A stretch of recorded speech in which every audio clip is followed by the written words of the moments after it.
अरे माथा पिता उलिया ले अपना पापा हो। देसे देसे पापा बरवा खोजिया हो। देसे देसे पापा बरवा खोजिया हो। माथा पिता उलिया ले अपना चाचा हो। देसे देसे चाचा बरवा खोजिया हो। देसे देसे चाचा बरवा खोजिया हो। माथा पे तौलिया ले अपना भैया हो। देसे देसे भैया बरवा खोजिया हो। देसे देसे भैया बरवा खोजिया हो। अरे घरवा दुअरवा पापाजी महलिया खोजिया हो। नगरिया पापाजी सहरिया खोजिया हो। नगरिया पापाजी सहरिया खोजिया हो। अरे घरवा दुअरवा चाचा जी महलिया खोजिया हो। नगरिया चाचा जी सहरिया खोजिया हो। नगरिया चाचा जी सहरिया खोजिया हो।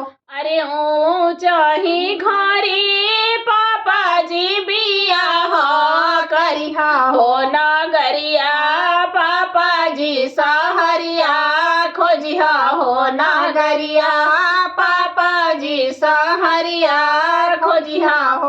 अरे ऊंचा ही घरवा चाचा जी बियाहवा करिया हो। नगरिया चाचा जी सहरिया खोजिया हो। नगरिया चाचा जी सहरिया खोजिया हो।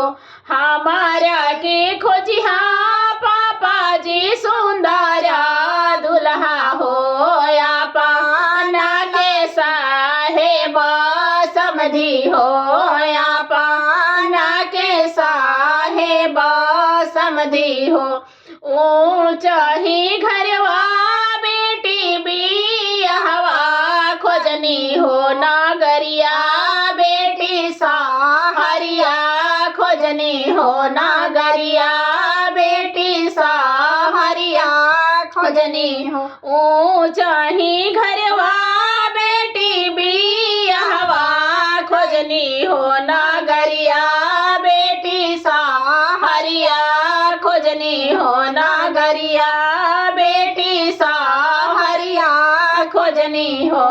तोहरा के खोजनी बेटी सुंदरा दुल्हा हो। या पाना के साहेब समधी हो। या पाना के साहेब समधी हो। तोहरा के खोजनी बेटी सुंदरा दुल्हा हो। या पाना के साहेब समधी हो। या पाना के साहेब समधी हो। जुगे बढ़ो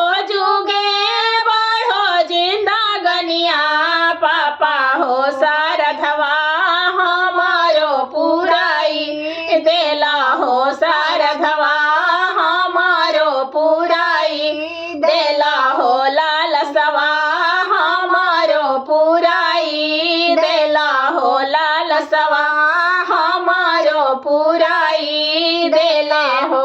जुगे बढ़ो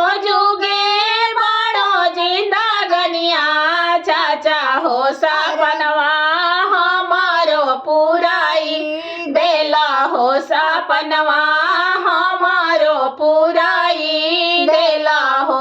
जुगे बढ़ो जिंदगनिया भैया हो। यार मनवा हमारो पुराई देला। यार मनवा हमारो पूरा